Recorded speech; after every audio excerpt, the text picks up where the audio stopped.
Le Grand Matin Sud Radio, 7h-10h, Patrick Roger. Il est 7h13, c'est à la une. Près de 200 restaurants ont fermé cette année à Clermont-Ferrand et dans le Puy-de-Dôme. Pourquoi ? Nous sommes avec Grégory Faverdin, qui est président de l'UMI 63, le syndicat local de l'hôtellerie et restauration. On entend les verres et les assiettes autour de vous, mon cher Grégory Faverdin.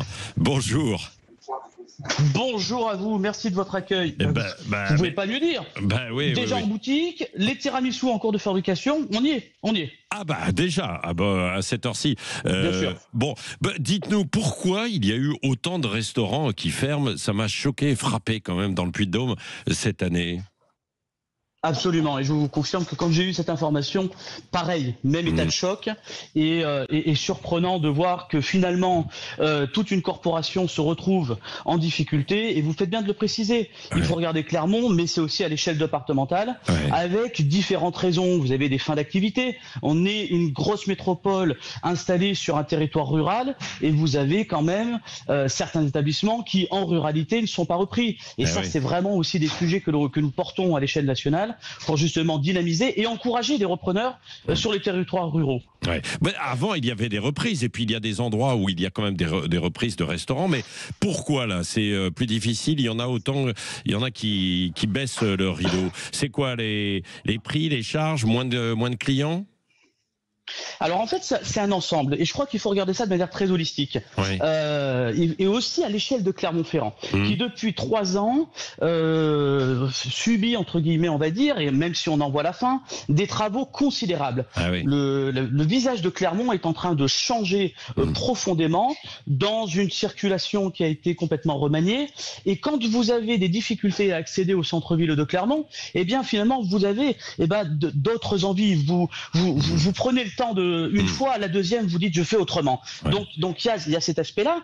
Et depuis le mois de juillet, on a pu voir sur Clermont-Ferrand une accélération de l'insécurité et les pouvoirs publics qui se sont emparés de la chose aussi. Donc quand vous parlez régulièrement de meurtres, en tout cas d'assassinats dans les rues de Clermont le soir ou la nuit, eh bien ça donne pas envie. Donc il y a cette crainte qui s'est installée et donc c'est plusieurs paramètres qui font que c'est devenu très difficile.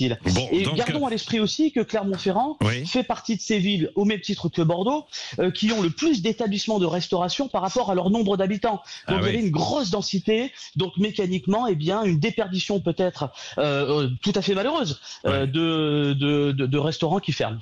Alors que faire face à ça? Et notamment l'insécurité. Je crois que vous avez lancé un pacte avec la police et la ville pour essayer d'assurer la sécurité dans le cœur de ville, Grégory Faverdin. Exactement, tout à fait. L'objectif, il est de faire front commun.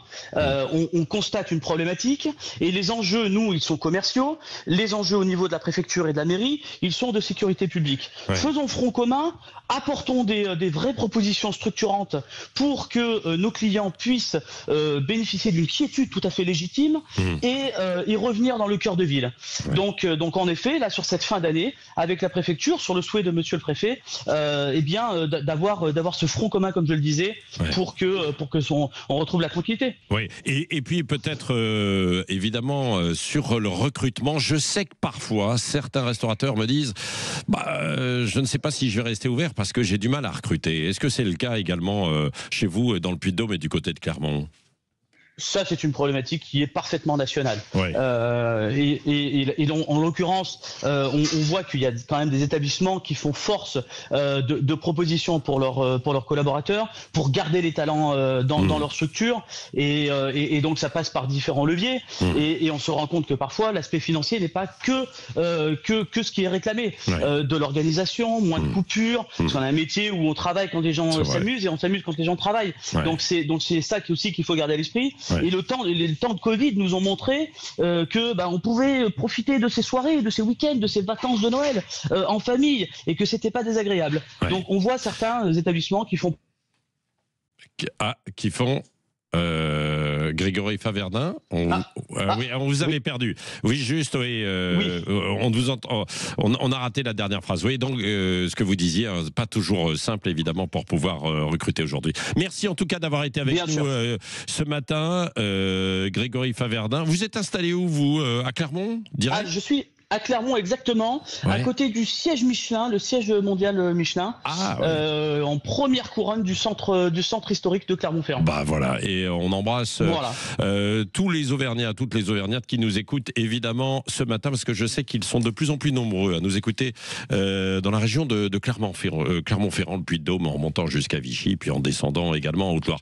Bonne journée à vous, mon cher Grégory Faverdin, malgré le contexte qui n'est pas évident.